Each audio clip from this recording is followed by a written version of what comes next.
आइए हम लोग इस किरातार्जुनीयम के प्रथम सर्ग का 40वें श्लोक का इसमें शब्दार्थ को देखेंगे और संधि समास कारक प्रत्यय आज का भी हम लोग इस श्लोक में अध्ययन करने वाले हैं। ठीक है, तो आइए पहले हम लोग शब्दार्थ देख लेते हैं। ठीक है, तो रजह मतलब धूल या कण, ठीक है, और अनारतम में लगातार, ठीक है, और यहाँ आलून का अर्थ पूछ सकता है। आलून, आलून मीन्स क्या होता है? आलून में तोड़ना होता है। ठीक है, और द्विज मतलब ब्राह्मण, ठीक है, और यहाँ पूछ सकता है बरहिसाम का क्या अर्थ है?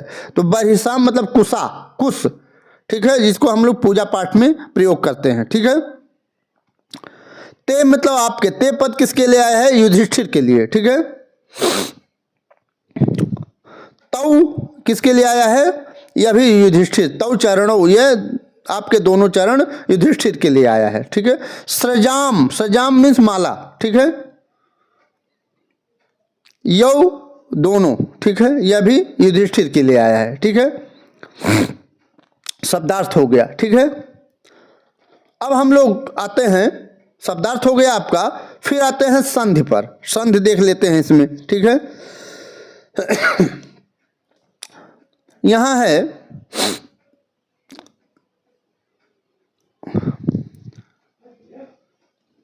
निषीदतः, यहां देखिए निषीदतः, ठीक है, निषीदतः में निषीदतौ, निषीदतस्तौ, ठीक है, यहाँ ले लेते हैं दोनों। निषीदतस्तौ में कौन सा संधि है? तो इसमें विसर्ग संधि है। निषीदतः धन तौ, निषीदतस्तौ बनेगा तो विसर्ग संधि हो जाएगी। ठीक है, फिर हो जाएगा मणि, यहाँ मणिमय पीठ साइनौ अरंजयत, यहाँ तक। ठीक है, इसमें कौन सी संधि है? तो इसमें हो जाएगा कौन सी संधि हो जाएगी? अयाद संधि हो जाएगी। ठीक है, यहाँ यौ बन जाएगा। ठीक है, इसका संधि विच्छेद क्या हो जाएगा? मणिपीठ साइनौ धन अरंजयत, ठीक है, अयाद संधि हो जाएगा। ठीक, और कहाँ बनेगा? इसमें सृजाम रजह, राज सिरह सृजाम रजह, इसमें इतने हैं। अनारतम लगातार, ये क्या है? अरंजयत, अरंजयत क्रियापद है। ठीक है, अरंजयत यहाँ नीचे दूसरी लाइन में है ना। अनारतम क्या है? अव्ययपद है। ठीक है, और अरंजयत क्या है? क्रियापद है। और तो इसमें संधि नहीं दिखाई। चरणों, दोनों चरण, ठीक है, वनेश मणिपीठ साइनौ मृग द्विजालून, हाँ, यहाँ द्विजालून में संधि पूछ सकता है, द्विजालून। ठीक है, तो द्विजाधन आलून, द्विज धन आलून, द्विज धन, द्विजा नहीं हो जाएगा, द्विज धन आलून, द्विजालून हो जाएगा। आकाशवर्ण दीर्घ से दीर्घ संधि हो जाएगी, द्विज धन आलून, ठीक है, द्विजालून हो जाएगा आकाशवर्ण दीर्घ से। ठीक है, संधि हो गई, और क्या हो गया?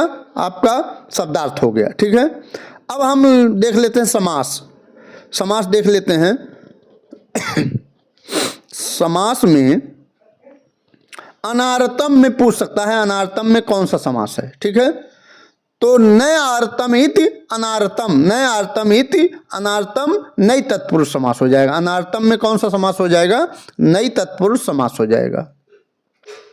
राज सिरांश यहां दिया है, राज सिरांश, ठीक है, इसमें राज सिरांश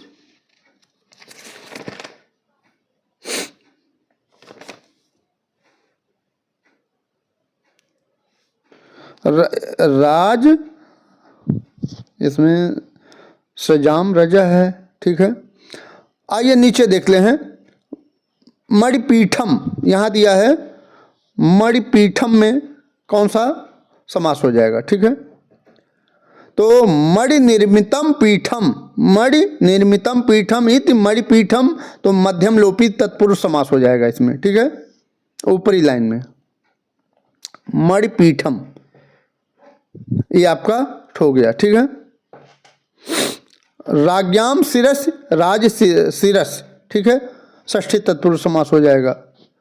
समास भी हो गया, संधि हो गई। ठीक है, और शब्दार्थ हो गया। ठीक है। अलंकार इसमें क्या है, तो अलंकार है इस श्लोक में एक मिनट में, तो अनुप्रास और परिकर अलंकार है इसमें। अनुप्रास अलंकार और परिकर अलंकार दोनों है। ठीक है। और छंद क्या है, छंद आपका है वंशस्थ छंद। ठीक है, बहुत इंपॉर्टेंट जो था। हम लोग आइए टिप्पणी देख लेते हैं शब्दों की। ठीक है। निषीदतः, यहां है निषीदतः। ठीक है, कैसे बनेगा, नि सद धातु और लट लकार प्रथम पुरुष द्विवचन। ठीक है, निषीदतः बनेगा। सद धातु, निषीदतः में सद धातु लगी हुई है। ठीक है, नि उपसर्ग। और अरंजयत, यहाँ है अरंजयत। अरंजयत रुज धातु से ऋच लगाएंगे, ऋणच प्रत्यय लगाएंगे और लंग लकार का प्रथम पुरुष एक वचन। ठीक है। और अरंजयत में कौन सा अगर प्रत्यय पूछेगा तो ऋच प्रत्यय लगेगा और धात पूछेगा तो रुज धात लगेगा। ठीक है। अनारतम, अनारतम कैसे बनेगा, नई आंग और रम लगा करके तय प्रत्यय लगाएंगे। कौन सा तय प्रत्यय लगाएंगे तो अनारतम बनेगा, अनारतम। आलून, यहाँ है आलून। आलून का अर्थ भी पूछ सकता है, जान लीजिए। तो आलून का अर्थ है तोड़ना। ठीक है, या काटना। तो आलून में कैसे बनेगा, आंग लुई और तय प्रत्यय लगाएंगे तो आलून बनेगा। और यहाँ द्विज है इसी के बगल में पहले, तो द्विज कैसे, द्विजन और डय प्रत्यय लगाएंगे तो द्विजय बनेगा। ठीक है। और यहाँ बरिशाम मैंने बता दिया, कुशा होती है इसका अर्थ। ठीक है। यह भी हो गया आपका संधि समास कारक टिप्पणी। ठीक है, यह भी हो गया। आइए विभक्ति देख लेते हैं। इसमें इंपॉर्टेंट विभक्ति है, बहुत इंपॉर्टेंट है। ठीक है, पूछ लेता है। तो यहाँ वनेषु, वनेष में सप्तमी का बहुवचन है, एक वचन नहीं है, सप्तमी का बहुवचन है। और यहाँ ते है, वनेष के आगे ते है तो ते भी षष्ठी का एक वचन है। और वनेष में सप्तमी का बहुवचन है और यहाँ ते में षष्ठी का एक वचन है। ठीक है। और यहाँ नीचे वरहिसाम, यह भी षष्ठी का बहुवचन है। यह षष्ठी का, इस जो ध्यान दीजिएगा, वरहिसाम षष्ठी का बहुवचन है। और यहाँ चरणों में क्या है, चरणों में प्रथमा का द्विवचन है, प्रथमा का दो वचन। ठीक है, द्विवचन है चरणों। ठीक है, दोनों चरण। और निषीदतः, यहाँ दिया निषीदतः, प्रथम पुरुष का द्विवचन, प्रथम पुरुष लट लकार प्रथम पुरुष द्विवचन। और यहाँ है यौ, यहाँ ऊपर सबसे ऊपर यौ। ठीक है, यौ में भी प्रथमा का दो वचन है, प्रथमा का द्विवचन है। ठीक। और यहाँ है रजह, रजह। ठीक है, रजह प्रथमा का एक वचन है, रजह प्रथमा का एक वचन है। और यहाँ सृजाम, देखिए इसके बगल में सृजाम, माला। ठीक है, सृजाम मीन्स माला। तो सृजाम में सृजाम में षष्ठी का बहुवचन है, सृजाम में षष्ठी का बहुवचन है। ठीक है। और सृजाम बरहिसाम। ठीक है, बरहिसाम में कुशा होती है, इसमें भी षष्ठी का बहुवचन है। और सृजाम में माला होता है। ठीक है, इसमें में षष्ठी का बहुवचन है। ठीक है। और यहाँ मृग डिजालून शिखेसु, अगर ये पूरा आ जाए सप्तमी का बहुवचन है। ठीक है, और वनेष में भी सप्तमी का बहुवचन है। ठीक।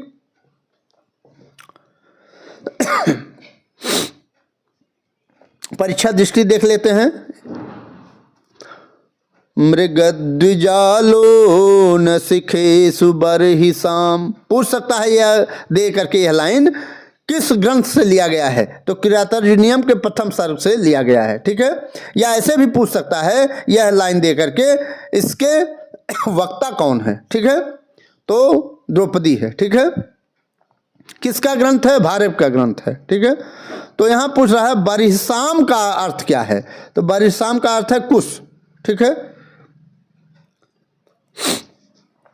निषीदतस्तौ चरणौ वने सुते मृगद्विजालो न शिखेषु बर्हिसाम। इस पंक्ति में द्विज का अर्थ होगा, तो द्विज का अर्थ ब्राह्मण, लेकिन अगर यहाँ आलून का भी अर्थ पूछ सकता है, आलून का अर्थ भी पूछ सकता है। ठीक है, तोड़ना या काटना। ठीक है, वनेश में सप्तमी मैंने बता ही दिया, सप्तमी का बहुवचन है। ठीक है, और तौ पद युधिष्ठिर के लिए आया है, तौ चरणौ दोनों। ठीक है, बरहिसाम मतलब कुश, ऊपर बता ही दिए हैं। ठीक है, यहां भी है बरहिसाम से तात्पर्य है कुशों के, कुशों से है। ठीक है, निषीदतः में धातु, तो सद धातु। ठीक है, कौन सी सा? सद धातु है। ठीक है, सद धातु,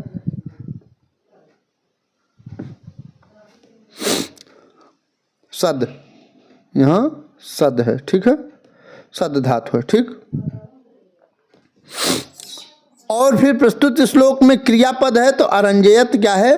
क्रियापद है। ठीक है, और यहां अनारतम दिया है ऊपर, सबसे अनारतम अव्यय पद है। ठीक, निरंतर, लगातार, यह भी प्रथमा का एक वचन है, अव्यय पद है। ठीक है, तो मित्रों आज यहीं तक, मिलते हैं अगली वीडियो में। तब तक के लिए अगर यह श्लोक पसंद आया है, टिप्पणी पसंद आई है, व्याख्या पसंद आई है, तो इस वीडियो को लाइक और इस चैनल को सब्सक्राइब जरूर करिएगा मित्रों। ठीक है, मिलते हैं अगली वीडियो में, तब तक के लिए नमः संस्कृताय, वंदे मातरम।